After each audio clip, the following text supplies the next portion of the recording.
Айланамды курчап турат боз туман, адашып жол таба албай мен турам.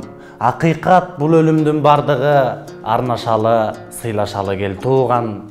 Жетелешип өтөлү деп тумандан, жардам сурап жалдыраса туугандан. Колун шилтеп өз арбайын согушат, коркпой калды жаратуучу Кудайдан.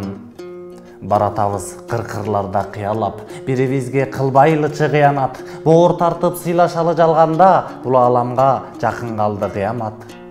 Ак жүрөктү кыймандарга толтуруп, акылдашып сүйлөшөлү олтуруп, аягы бар көргөн жыргал жашоонун, акыретке сүйрөшөлү жол куруп.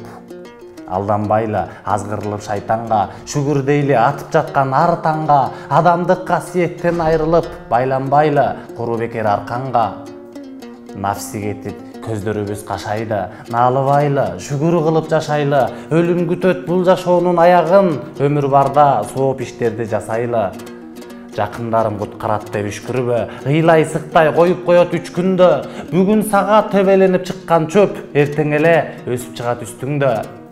Төбөң жетип турса дагы булутка, жетишсең да 2 кабат куруп да, анын баары калып кетет бараарың, 2 метр жер болоорун унутпа.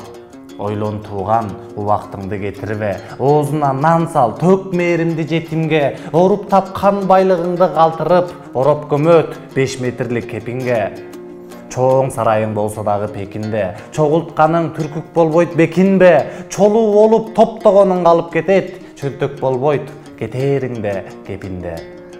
Чындык өлбөй чыркырайт, акындарың бар болсо, жетет кыргыз максатка жаратканым жар болсо. Урматтуу көрөрмандар, эгер сиздерге биздин бар чындыкты ыр кылып жеткизгенибиз жаккан болсо, жана бизди колдойм десеңиздер, лайк басып, комментарий жазып, биздин Patreonго катталыңыздар.